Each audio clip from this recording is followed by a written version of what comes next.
Hello everyone, welcome back to our channel Chandu నీలి vibes. ఈ Sunday మాకు చాలా ఐడియాస్ ఉన్నాయి వండుకోవాలని చెప్పి. నాకు కొన్ని ఇష్టం ఉన్నాయి, అలాగే మా హస్బెండ్కి కొన్ని ఇష్టం ఉన్నాయి. సో మళ్ళీ ఏం చేసాం, మళ్ళీ చీటీలు వేసుకున్నాం.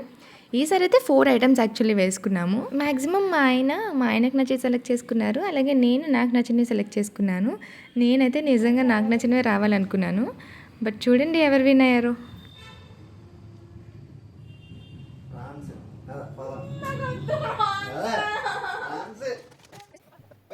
ఇంకా పదండి, కుకింగ్ అయితే ఇంకా స్టార్ట్ చేసేద్దాము.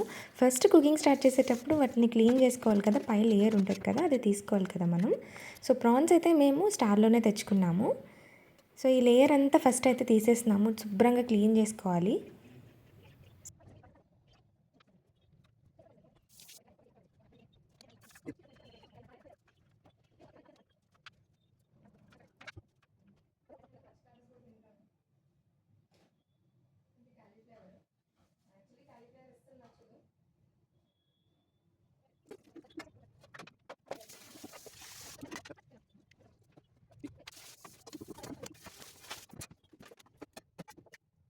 ఆ తర్వాత కొంచెం పసుపు వేసి కొంచెం బాగా కలిపేసి ఉడికించుకోవాలన్నమాట. వాటర్ అనేది తేలుతుంది కదా, సో వాటర్ తేలేంత వరకు బాగా ఉడికించుకోవాలి.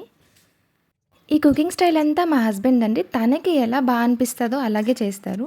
ఏ ఐటెం చేస్తే మంచిది టేస్ట్ వస్తుంది అనిపిస్తుందో తను అలాగే చేసుకుంటారనమాట. మీకు కూడా ఈ ప్రాసెస్ నచ్చితే ఇలా ట్రై చేయండి.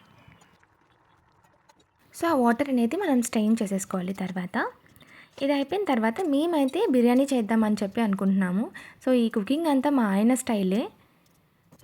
దానికోసం ఆనియన్స్, టొమాటోస్ ఇవన్నీ కట్ చేసి పెట్టుకోవాలి మనం. ప్రజెంట్ అయితే ఏం చేస్తున్నామంటే నార్మల్గా కర్రీ వండుతాం కదా, సో కర్రీ వండినట్టు ప్రాన్స్ని కర్రీ వండేస్తున్నారు ఫస్ట్. సో ఆ కర్రీ వండేసిన తర్వాత మనం లైక్ దమ్ పెడతాం కదా చికెన్కి, సో అలాగే ఇది కూడా పెట్టుకోవచ్చు అనమాట. సో మేము కూడా దమ్ పెట్టినట్టే పెడదామని చెప్పి ఫిక్స్ అయ్యి ఇవన్నీ చేస్తున్నాం అనమాట. కర్రీ సపరేట్గా ముందు చేసేసి దాన్ని తర్వాత కొంచెం సేపు కుక్కర్లో లైక్ రైస్ కూడా సపరేట్గా బాయిల్ చేసేసి ఆ తర్వాత కుక్కర్లో పెట్టుకొని, లైక్ మనకి కుక్కర్లో విజిల్స్ అలా ఏం పెట్టక్కర్లేదు. నేను చూడండి ప్రాసెస్ అంతా మీరు చూడండి.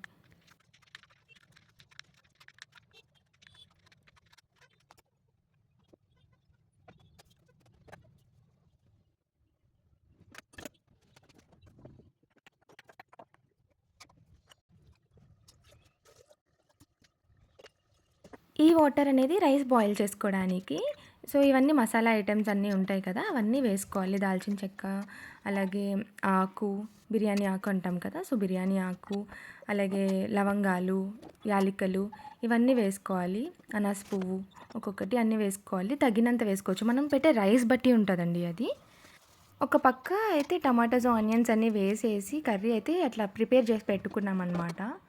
జనరల్గా దమ్కి ఏంటంటే మ్యారినేట్ చేస్తారు, ఇదేంటంటే మేము ఇట్లా ట్రై చేసామన్నమాట. టేస్ట్ అయితే సూపర్ వచ్చింది. సో ఇందులో రైస్ వేసేసుకోవడమే. సో రైస్ అనేది జనరల్గా ఒక 80% కుక్ అయితే చాలు మనకి, ఎక్కువ ఏం కుక్ అవ్వక్కర్లేదు.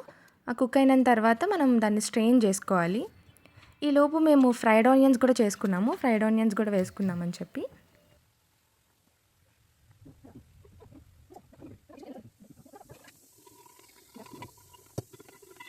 రైస్ అది బాయిల్ చేసిన తర్వాత ఇలా స్ట్రెయిన్ చేసుకోవాలి. స్ట్రెయిన్ చేసుకున్న తర్వాత మనం దమ్ బిర్యానీ పెట్టుకున్నట్టు కిందన కర్రీ పెట్టుకొని పైన రైస్ పెట్టి అండ్ దాని మీద ఫ్రైడ్ ఆనియన్స్ వేసి మనకి కావాలంటే గీ వేసుకోవచ్చు, లేదంటే కొంచెం ఆయిల్ అయినా పైన వేసుకొని కొంచెం సేపు బాగా మరిగించుకోవాలన్నమాట. ఇంకా మరిగించిన తర్వాత తీసిన తర్వాత చూస్తే సూపర్ ఉంటుంది. చూసారా ఎట్లుందో? మనమైతే ఇంకా బాగా కలుపుకొని వడ్డించేసుకోవడమే. ఆ ఆవిర్లలో వస్తుంటే ఆ స్మెల్ తెలుస్తుంది నోస్కి, చాలా బాగా అనిపిస్తుంది స్మెల్ అయితే మాత్రం. సో టేస్ట్ కూడా మాకైతే చాలా బాగా నచ్చింది. ఎవరైనా అంటే ఈ స్టైల్లో ట్రై చేయాలనుకుంటే ట్రై చేయొచ్చు, చాలా బాగా వచ్చింది. ఈ క్రెడిట్ అంతా మా ఆయనకే. జనరల్గా ఆయన బిర్యానీస్ అయితే చాలా బాగా చేస్తారు అండ్ కుకింగ్ అనేది ఆయనకి ఇష్టం అన్నమాట చాలా. ఎప్పుడైనా నా వంట అయితే అంతగా తినాలనిపించదు, నాకు ఎప్పుడైనా బాగా తినాలనిపిస్తే మా ఆయన్నే చేసి వండి పెట్టమని చెప్తాను. సూపర్ ఉండింది అసలు.